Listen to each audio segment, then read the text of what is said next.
Hello everyone, it's Old Guardian here.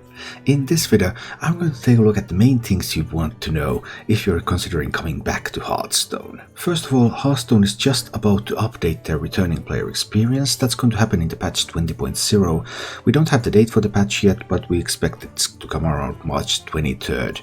And at this point, if you're considering returning to Hearthstone, it would be worthwhile to wait for that, because the current returning player experience gives you 9 classic packs, and the upcoming experience is going to give you 15 packs from recent expansions, which is going to be much better. So you would get some more cards if you wait. But if you have already launched Hearthstone, it's okay as well. It's not a disaster by any means. The returning player experience applies to all players who have not logged into Hearthstone for 120 days.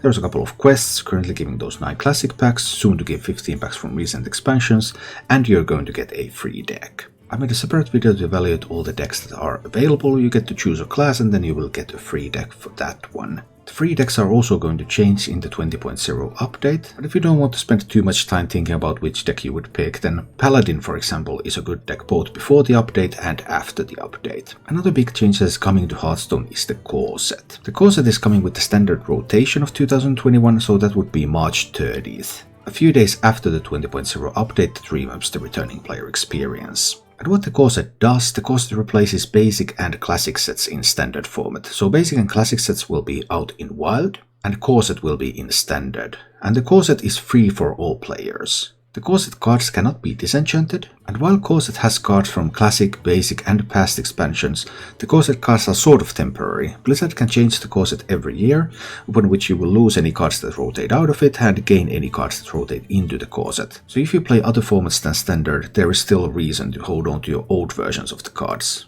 in addition to having the Corset versions of the cards. The standard format starting from March 30th, 2021 will include these 4 expansions. From 2020, Ashes of Outland, Scholomance Academy and Madness at the Darkmoon Faire, and on March 30th the first expansion of 2021 is going to come, that will be Forged in the Barrens. So if you play standard, you want to focus on cards from these expansions. If you're unfamiliar with the Hearthstone pack opening rules, there's a pity timer for legendary cards. You're going to get a legendary card in the first 10 packs of every expansion that you open.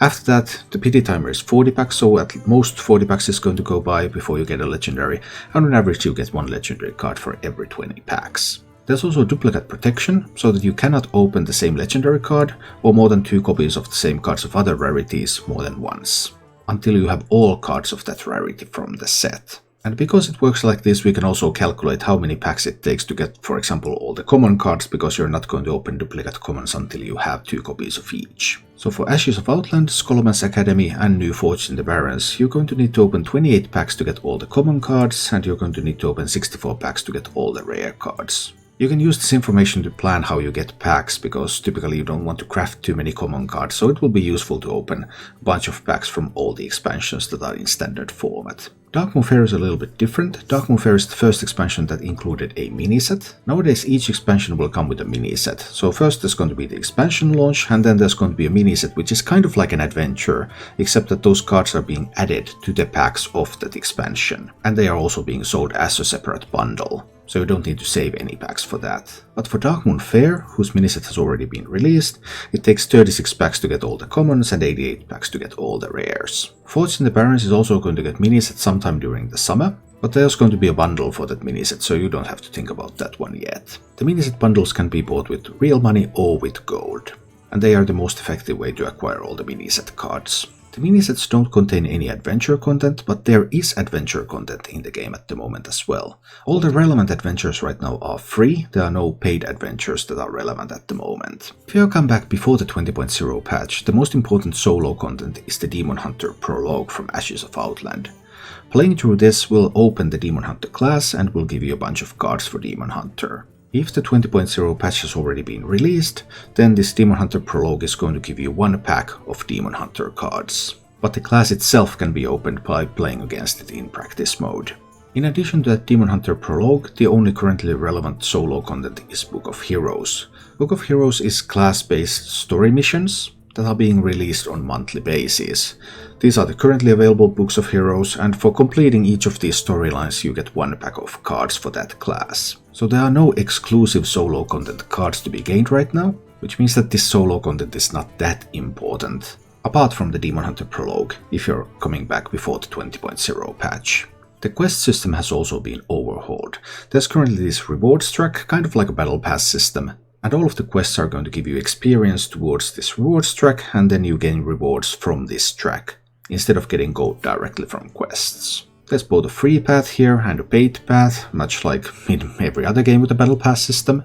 And in case of Hearthstone, I wouldn't worry too much about the paid path. The paid path is going to give you some cosmetics, it's also going to give you a bit of experience bonus so you get gold a little bit faster. To make the paid path really worth your money in terms of gaining cards, you would have to play the game a lot, so don't worry about that. Basically buy the paid path if you like the cosmetics, but it won't be important in terms of cards. You gain experience that advances your rewards track by simply playing the game, you get it from all game modes, and the most important way to gain experience is to complete quests. There are daily quests and there are weekly quests, and you should try to complete as many of those as possible, because they advance the rewards track far better than simply playing the game otherwise. Those are all the most important things you need to know about Hearthstone if you're planning to come back. So, welcome back, and I hope you have a good time.